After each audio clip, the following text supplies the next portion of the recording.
Hello everyone, my name is Erin Heo and my presentation will be about succinylcholine chloride.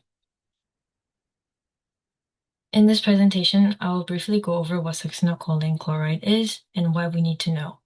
I will also go over what it does, the effects the compound has when applied, and how it works in the human body mechanism-wise. So, what is succinylcholine chloride? It's a depolarizing neuromuscular blocker that is commonly used in clinical practices as a pharmaceutical drug.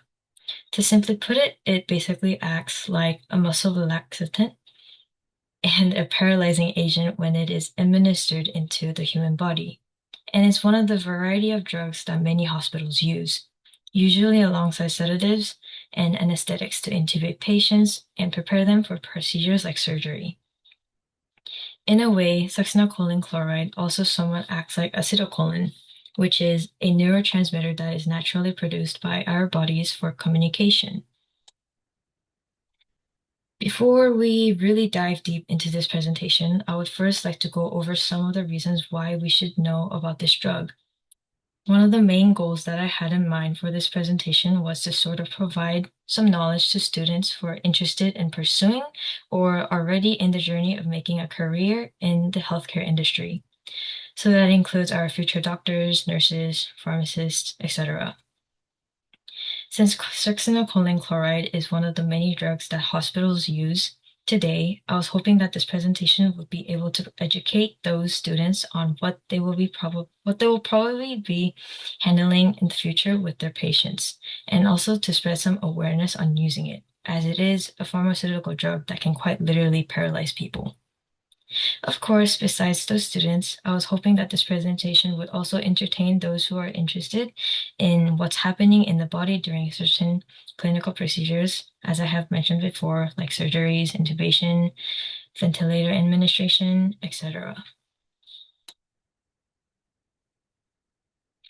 Before we get into the actual synthesis of succinylcholine chloride, let's go over the chemical properties of that compound and also see how it's different from our acetylcholine.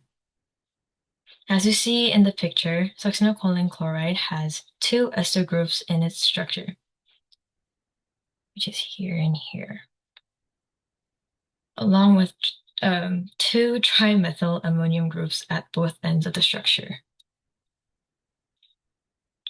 Looking at the chemical properties, the molecular formula for succinylcholine chloride is C14H3H30 N2O4 plus 2 chlorine ions, or chloride ions. We will be going over why those are there soon. The molecular weight of the structure is approximately 361.3 grams per mole. The melting point is 313 to about 325 degrees Fahrenheit. And the solubility of the compound is greater than or equal to 100 milligrams per milliliter at 68 degrees Fahrenheit. As you can see in the picture, the structure of acetylcholine chloride is similar to that of succinylcholine chloride, but just broken in half at the ethylene bridge. The structure still consists of an ester group with a trimethyl ammonium group attached to the ester's acetate group. Looking at its chemical properties, the molecular formula for acetylcholine chloride is C7H16ClNO2. The molecular weight of the structure is approximately 181.66 grams per mole. The melting point is around 146 to 151 degrees Celsius, and the solubility of the compound is greater than or equal to 98.5% on a dry basis. Now, how are these two compounds different function-wise? Besides the fact that both structures cause temporary muscle paralysis, succinylcholine chloride causes prolonged muscle relaxation, while acetylcholine primarily triggers rapid muscle contraction. We will learn more about why succinylcholine chloride has a prolonged effect in our body compared to acetylcholine chloride after we go over the synthesis of succinylcholine chloride. In order to synthesize succinylcholine chloride, we need a structure called choline chloride as one of our reagents. Choline chloride can be synthesized starting from an ethene. After we treat it with Cl2 and water to conduct a chlorohydrin formation, which is an electrophilic reaction, we end up with 2-chloroethanol. Treating that compound with trimethylamine to conduct an SN2 nucleophilic substitution reaction, we end up with our chlorine chloride structure plus the chlorine ion that got kicked out during the SN2 reaction. The other reagent that's needed for our succinylcholine chloride synthesis, along with chlorine chloride, is butane dioyl dichloride, or otherwise known as succinyl chloride. We can synthesize this structure starting from a diacetylene, which is here. If we conduct hydroboration oxidation, the diacetylene structure will be oxidized and form a butane diol structure as seen here.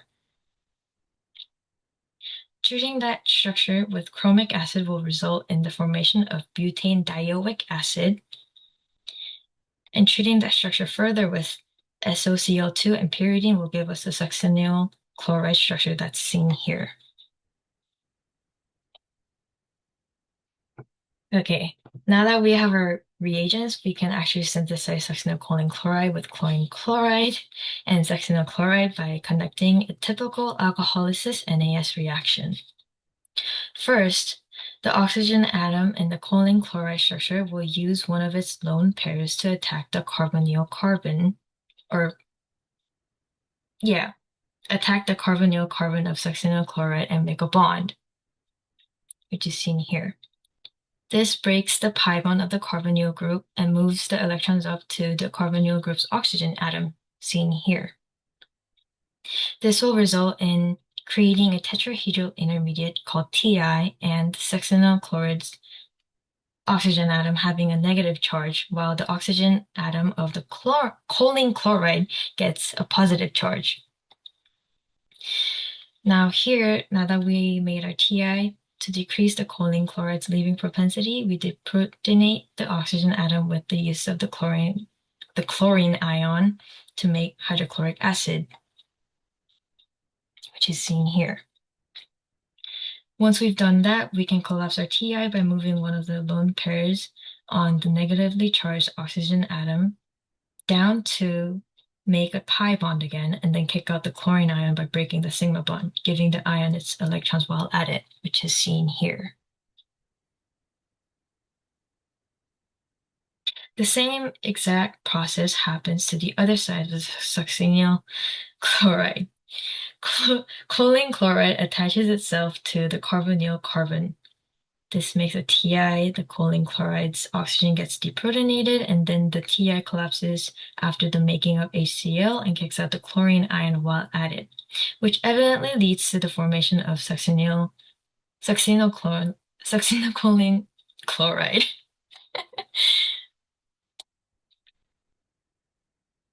Now, onto the reaction mechanism of how succinylcholine chloride interacts with our muscle tissues.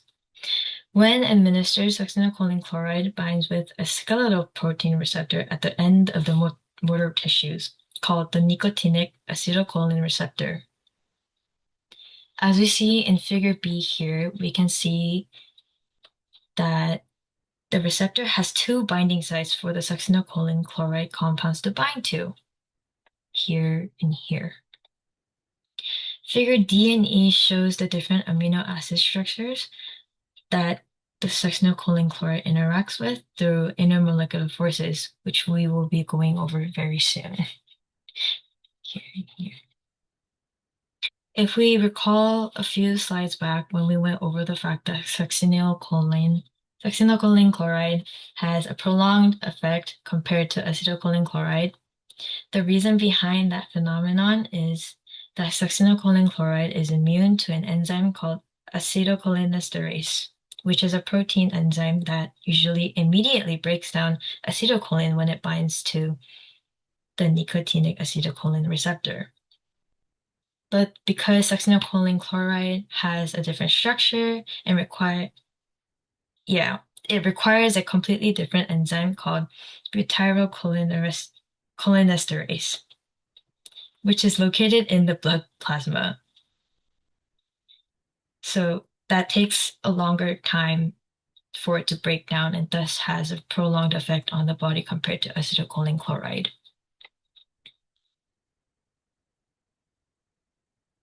Mm. So the next two slides shows a 3D view of how succinylcholine chloride is settled into the nicotinic receptors binding sites.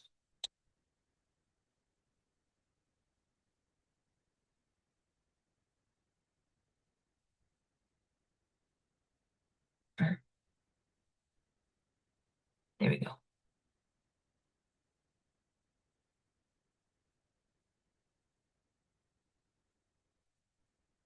Okay, the diagram shown on the slide portrays a more detailed view of which parts of the succinylcholine chloride have an intermolecular force attraction with certain parts of the surrounding amino acids, as we've seen in the video.